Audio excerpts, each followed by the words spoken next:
Well, welcome back to Stranded. This is our second episode, and I'm Amber. And I'm Danny. And we are so excited to be back. They let us do a second. That's what I was just thinking. I'm like, how awesome that they even let us come back. So here we go. So I know it's going to be fun. It is going to be fun. So Stranded, just as a recap, is just a conversation that is hopefully meaningful, engaging, encouraging, for parents of preschool to elementary age kids, just around relevant topics that we're all thinking about dealing with right now. Right. Or maybe just even to us adults in Maybe general. just us. Maybe somebody else can relate. We'll see. I mean, it's great. I love Stranded so much because it's just a reminder that we are meant to do this life together. Absolutely. Better together. We're so much better together. Life alone is tough. Yeah, right? it really can be. Yeah. And, a lot of us are feeling stranded right now with this pandemic and stay at home and just everything changing. So that was one reason that we decided to name this episode Stranded. But another reason was just that verse in Ecclesiastes that says a cord of three strands is not easily broken. Yes. And really that means exactly what you just said. We just need community. We're better together. Absolutely. Yeah.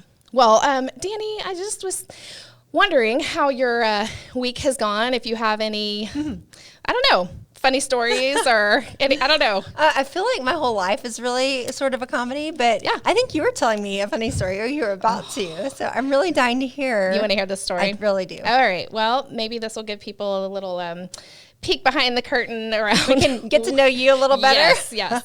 Only if you share something later that is equally as maybe. I promise. Okay. Yes. Okay, so yeah, my personality is just generally to make people laugh. I enjoy, totally. Right? It's, letting that guard down and letting people, helping people laugh. Think about you, it's all about laughing and having fun. Very funny looking. Anyway, but no. Laughing with you, Amber, not at you. Okay, that's fine too. But so a friend and I were meeting the other day to go somewhere else. We were going to ride together to our final destination. That sounds super scary, so formal. Okay. Yes. So we were meeting somewhere and I got to the spot and then she called to see if I was there yet. And I said, oh yeah, I just parked. And she said, great, me too. I'm turning in. And I said, great. So I got out of my car because I was going to ride with her. Okay. But I thought it would be really funny as she turned in to just be silly and make her laugh, right? So as she was turning in, I thought, oh, I'm just gonna kind of jump beside my car, not out in front of her. I wasn't gonna be unsafe, but just kind of jump out and be like, hi, and just be silly, right? Because I thought, oh, she'll like that. It'll be funny. Yeah. Now, was she gonna be parking somewhere? Or are you literally just thinking of jumping out like when she's driving? Well, we were in this public space, like a parking lot, and she was pulling in and then gonna park beside me. I was going to make her stop before I got in. I wasn't just going to let her slow roll before I got into the car. But anyway, so I went for it. I jump out, not in front, but just kind of beside my car where she could see me clearly. And everyone could see me, I guess. Yeah. But so I jump out. I'm like, hey.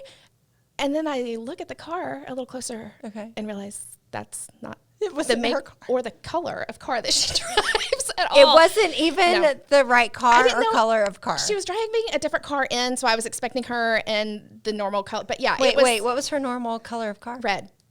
And what car did you see? It was black. But listen, I've seen her drive a black car, so I just wasn't really thinking it through. I was really thinking I'm going to be funny. So I did the thing. I saw someone I didn't recognize, and I immediately felt a lot of embarrassment and shame, as I think I should. But I, walked back over to my car, and then she pulls in 2 cars later. So, and did you share this story with her? Of course I shared that story with her, and we did get a really good laugh. Well, so it was worth it. It was worth it. But I feel like I do that all the time. Yeah. I do things and then later I'm like, what? You're trying so hard. Did I do that to be funny or just make people laugh? Yeah. And then I feel the pressure of just be normal. Can you just be normal? Right. Can you just let things happen? just why do you organically? Yeah. So, girl, I do the same thing. I mean, the same thing. But it's funny because even today we're talking about, just what that looks like as parents. Yes. And the pressures that we feel and how we want so bad to just be normal, right? Yes. And almost, I don't know, for me, it almost feels like keeping up. Does that make sense? Absolutely. And sometimes it even goes steps further for me too, to perfectionism.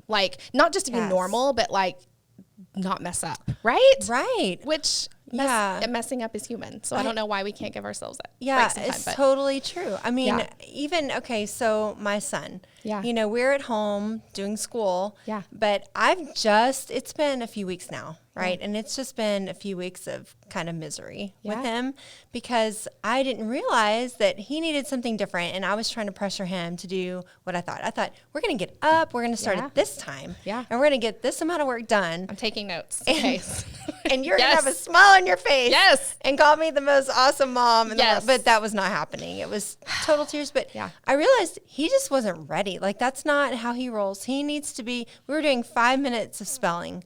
And after that, I felt like it had been an hour of spelling. He felt like it had been an hour. And he's like, can I go outside now? And it's been 5 minutes. I'm like, can you please go outside? Like, go outside. Yes. And he goes outside. And I mean, he's got this blow up football player outside. Okay. And he plays with that guy. It's like his bestie right now. But he catches his footballs for him. He's like target practice. Really, it's amazing. Although he scares the bejesus out of us when we come around the corner. Is it like life size? Yes. Okay. It is. That would be scary. You look out for the first week, all of us were just so, our dog couldn't handle it.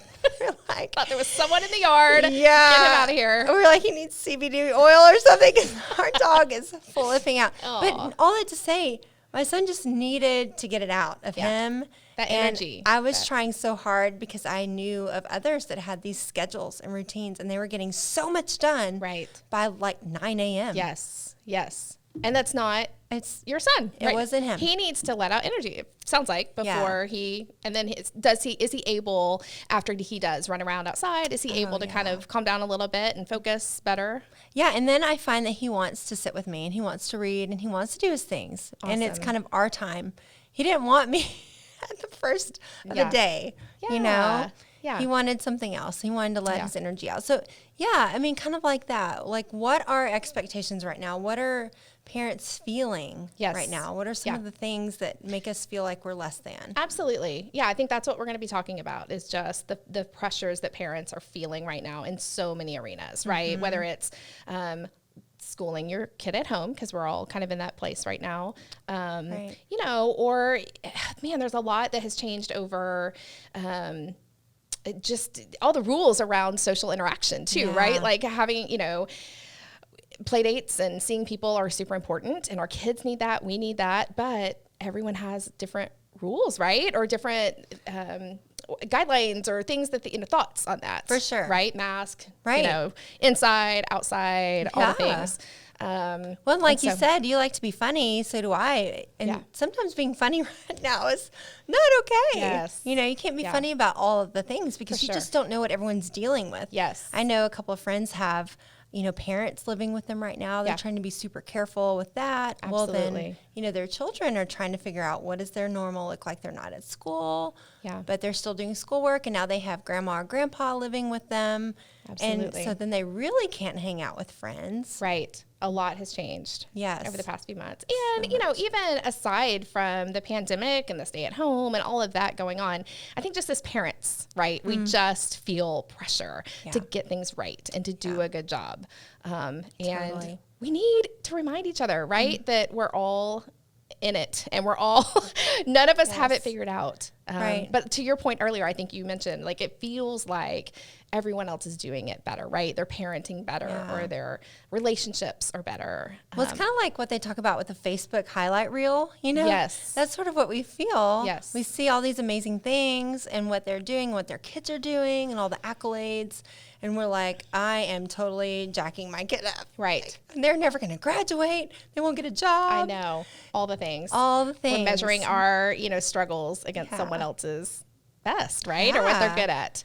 Yeah. I know. It is funny to think about how important we think we are in our children's lives. Yes. Isn't it? Yeah. Because if you really think about it, we're not going to make or break them. There are kids that have come from worse situations, right? That have risen so far above what people maybe had expected of them, you know, which is, I need to remember that. Yeah. Sometimes when I'm, you know, not in my best. Same. Absolutely. I feel like my husband is always just saying, you know, you're not that important. You know, in my mind, I'm thinking, oh, I didn't do this well. I didn't do that well. They're totally going to fail. And that it's all because of me. And he's like, it's no. It's not mostly you. Right. Yes, we're giving them tools. Yes. But it's not all on us. And so what do we do with that when we feel like we're in this place where it is on us and we're feeling the pressure of, I'm just not doing the the job I wish I were doing, like good enough job that I wish I were doing, you know? What, do you have any like thoughts on that, or what advice would you give, or what do you, Yeah, think definitely I have asked myself these questions of what could I be doing differently? What am I just slacking? Am I not doing? Is it that I'm feeling guilty, like you said earlier? And that comes from a place of, no, I'm not doing something. Or is it just, I feel like I should be able to do more than what I'm doing now? Well, I've found that I am doing my capacity. Like I'm at capacity right now. I'm doing the best that I can. I'm not just eating bonbons on the couch, Yeah, that sounds fun. But yes. Or just watching them struggle and not doing anything. I'm trying. I'm working. You're engaged. I'm engaged with them. And so then that becomes, I'm doing the best I can, and they're doing the best they can. Is it really all about this one thing, or is it more about relationship? And that's what came to mind this week. I like that. Was, I can kind of boss them around and get short and get your way, right? Yeah, get my way. Yes. Yes, and they will do exactly what I say. Because you're the parent. Yeah. But did we really win? Right. Are you sacrificing that relationship for a battle one, right? Exactly. Yeah. Like, I don't want to be out to win like that. Sure. So I think that, I asked my husband even today, because honestly, if we're talking about real life parenting right here, it involves our husbands, our wives too, because our relationship is so important. For sure. And I realized that my husband and I, we weren't getting any time in. We weren't getting that one-on-one time together. It's so hard to get individual time for yourself time with a spouse. And when you're not connecting, how are you supposed to even connect as a whole family? Absolutely. So, we've decided we need a date night this week, and it's Wednesday because it's the only night we have available. That. Yeah. But then, too, thinking about, I want to spend some one-on-one time with my kids. For sure. And I think that would help. That's interesting, because we've spent more time together in the last 5 months than ever before. But you just said you want to spend more one-on-one time with your kids. I like that. I know. Isn't that crazy? I mean, and part of it is we don't really know what in the world to do with these kids that are home now, because we're used to them. Some of us are used to them being gone. Yes. And having that separation, missing them, doesn't absence make the heart go fonder, right? But we don't have a lot of absence right now. Right. So, yes.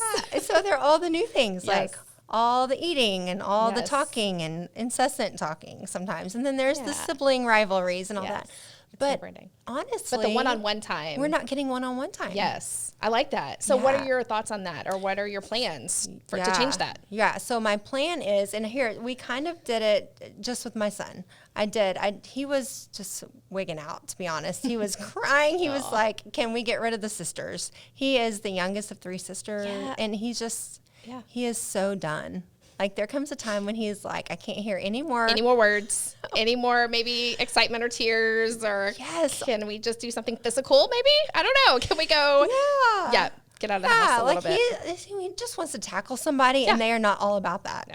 So anyway, he was losing his mind. And so I just thought to take him out, like, we're going to go on a drive. I basically went to run an errand and let him come with me by himself. Aww. All the girls asked to come, and I said, no, just him.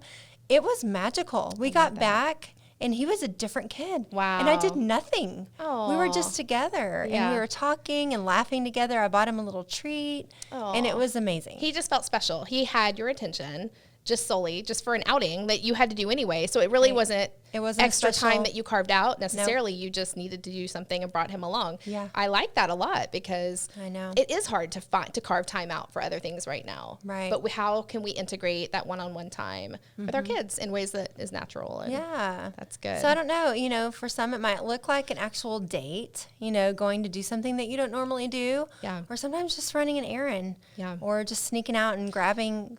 We got a little candy and didn't tell the girls about it. So now they know. And now they know. And now I'm terrible again. No, you'll just have to take each one of them out separately for some one-on-one time. Yeah, and that is the plan. Yeah. Yeah. That's so good. I like that. What about you? Have you thought of doing anything different? How's it been at your house? Oh, gosh. It's been crazy. I mean, maybe like a frat party, like, pizza boxes the next day, you wake up in crumbs. Yeah. Like, I think that has happened several times where, I just didn't have the energy to clean up after dinner. Yeah. Okay, that happens a lot.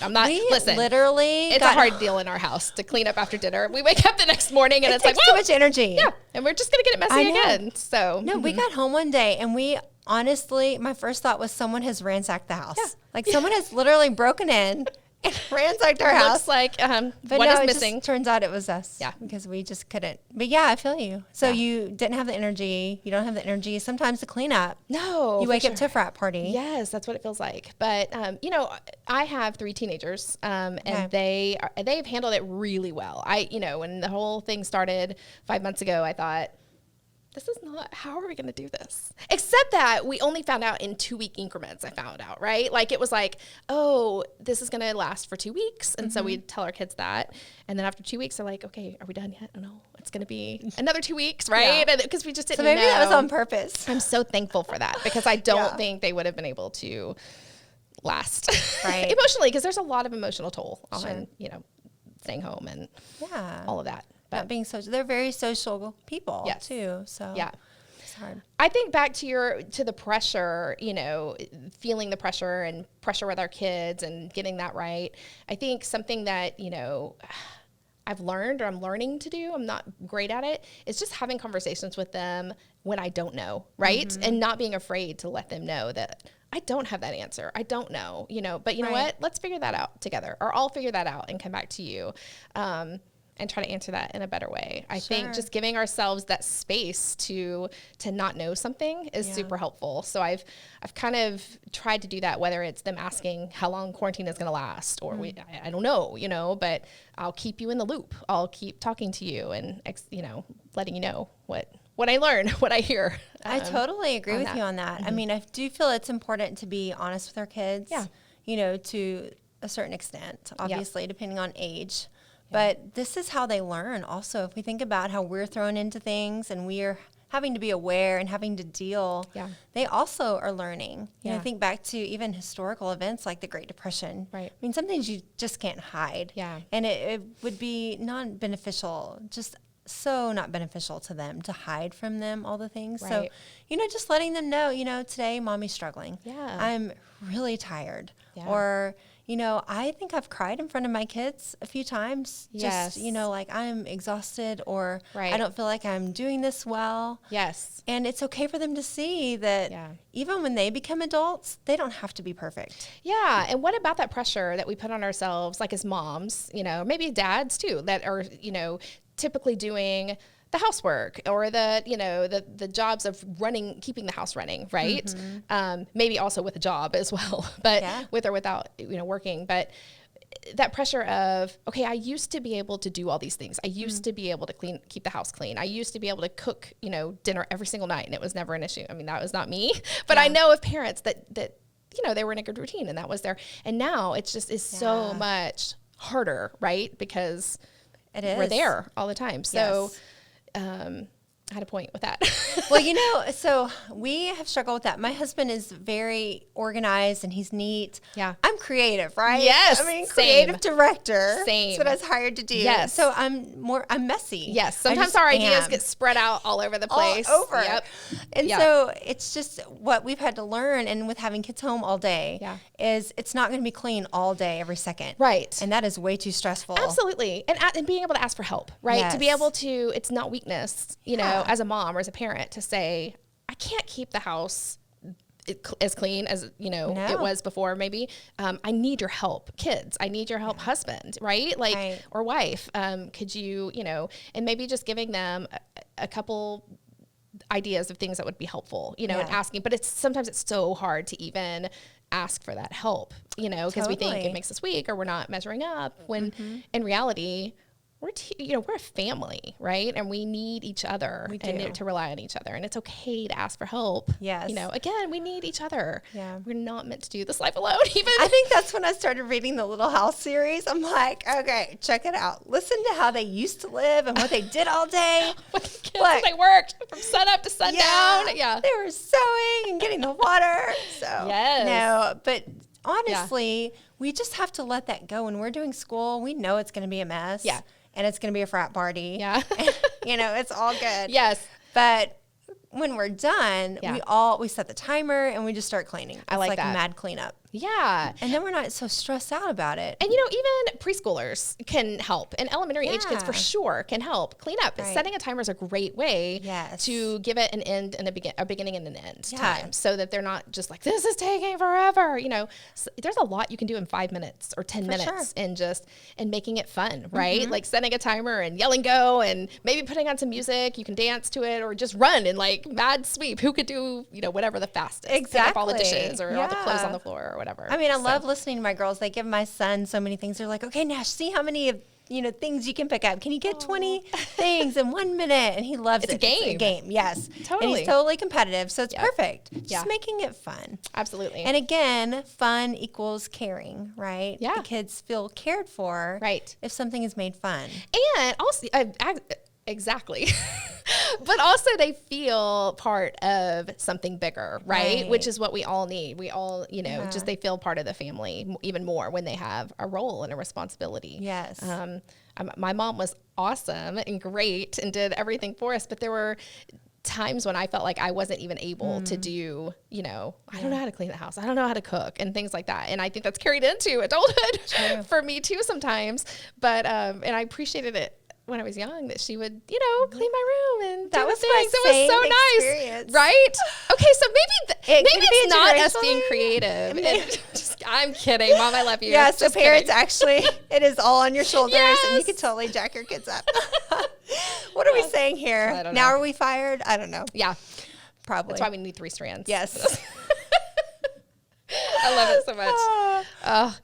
Well, along with the pressures that we're feeling in so many areas, family time is one that we've talked about, but we're not going to talk about that one again. So we're going to move on. Okay. Along with the pressures that we're feeling, there's a lot of things that, I don't know, maybe the process of not feeling so pressure is grieving some of the losses that we, maybe the loss of our idea that we were, could keep our house. I don't know. I don't want to keep using that, but. Well, maybe the loss of having alone time. Some, just having me time. Right. So many moms and dads were used to either going to work, and for them, that was a break from the kids. Absolutely. Or, having the house to themselves so they could clean or think through the structure of their week, and that's gone. Yeah. And some people, it's harder for them to have constant noise. Yeah. I'm finding it's hard for my husband. It's really difficult for him to have constant noise. And so the weekend is great. Yeah. But then there has to be that stopping point. Absolutely. Where, it's all been fun and games and lots of kid laughter and daddy swing me and all of that stuff. But he's kind of ready for Monday. Yes. To go in. So some of those things have changed. Right. Yeah. School celebrations, all the school things. Right. God forbid, football and, sports being interrupted, just being able to grieve those things and really, it's okay to be sad about those things and for your kids to be sad about those things and work that process, right? And to take that pressure off of, we should just be okay, right? Yeah. It's not that big a deal. There's people that are suffering more or, which is true in some ways, but that doesn't negate right.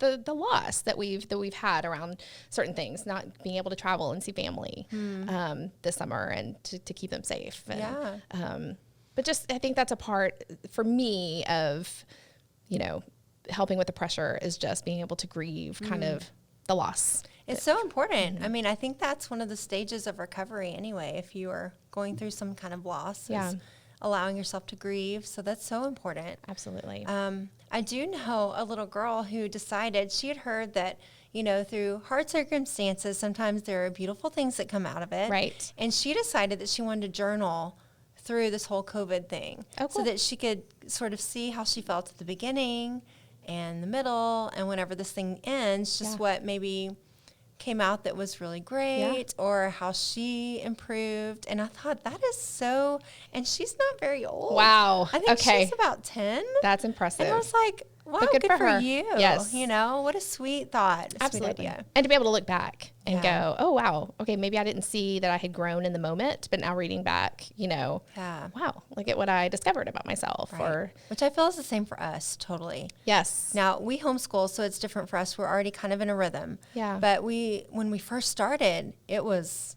pretty awful. That's good to hear. As a lot of us moms that are just now starting to school our kids, I'm glad to know that as you chose homeschooling, it was rough in the okay. It was so rough, so and we'll hear more about that. I know that we're going to talk about homeschooling on our next podcast, but I mean, it was so hard, and everything felt bigger than me, and it was confusing, and we did all the things wrong. Okay. But then to see where we've come and what we've learned just as a family unit and how beautiful it is and how we've grown is a real thing. Okay, that is good to know, because I don't feel like we're the unit. I mean, we are a family unit, but it's a little for right now, you're a family unit. We're a family unit, but we just need things to trend in a positive direction with this, at school. Totally. And they're trying so hard. But I guess the last thing that I would say is the thing that I found myself telling my daughter, who's been super stressed out this week for the first time, like she's not normally dealing with anxiety. Yes. But I found myself asking her, okay, so she was trying to memorize the Declaration of Independence. She has to memorize an excerpt. Okay. Not the whole thing. Okay. Wow. I mean, I was Lord help us, right? Yes. I'm like, you got this, baby. You got exactly. Yeah. So she just, a little excerpt, and she is stressing because memorization is not her. It's just not her jam. Sure. And so I was like, okay, what's the worst thing that could happen? Yeah. And she's like, well, I guess I wouldn't know, and then everybody would know that I didn't memorize it. I'm like, okay, well, that's not terrible. Right. I mean, honestly, you're not getting kicked out of the country. Nope, you'll still be here. Yes. Right? You can still get your license one day, all those things. Nothing terrible is happening. Sure. And so after that, I thought, why don't I say that to myself ever? Right. When I'm feeling these crazy, I'm having the guilt sessions. Yes, or it's the worst thing ever. Right. Reminding ourselves. And that's why we need each other, right? We need to remind each other of what is really true. Yeah. That it's going to be okay. This could be. It's going to be fine. Like, what's the worst that can happen? Absolutely. Absolutely. You're going to learn something from it. You may mess up, but guess what? To err is human, right? And this isn't a road of perfection. And this is, something that we're continuing along a lifetime path of just getting better and better. Right. Figuring it out and taking steps back and taking steps forward. For sure. Yeah. And if our mess ups can encourage at least one person, exactly. I bet all sorts of people were encouraged by your story of jumping out in front of a car. I don't recommend it in a public space. Maybe not anywhere. I mean, I have to think that you made someone's day. I hope they're still laughing at me. That's fine. It's not traumatic. No. Yeah. And they weren't like, it was like a new driver that will never drive. I hope I didn't traumatize anyone, but it ended up being a funny story. So that's great. I went with it. I love it. Well, this was such a good talk, a good discussion on just pressures that we are feeling as parents. And I hope that listeners were able to relate and just feel like, not alone. Yeah. Yes, because we are. And where you're at is where you're meant to be. Totally supposed to be there. You are not a perfectionist. You're not professional. You're not any of those things, right? That's right. None of us are professionals. No. Is there such thing as a professional parent? I don't think so. No. We established that. Yeah. You've heard it here. You've heard it Stranded here. episode 2. No such thing. Yeah. If people look like they have it figured out, you just haven't seen behind the scenes. Yeah. Right. So, well, this has been awesome. I just want to encourage, if you are listening and haven't yet checked out our meetups on our North Point page, it's another great way to have community, because that's what we're all about right here. So check out those meetups. There's lots of opportunity to get together. All over. It's knitting to mountain biking to book clubs. Right. I know there's all fishing. Yes. There's all kinds of things. They have adult meetups and student meetups. Yeah. So if you are looking for more community in a safe environment, then definitely check those out. I like it. Thank you so much, Danny. Thanks, Amber. I love it. A lot of fun. Every time. We'll see you next time. All right.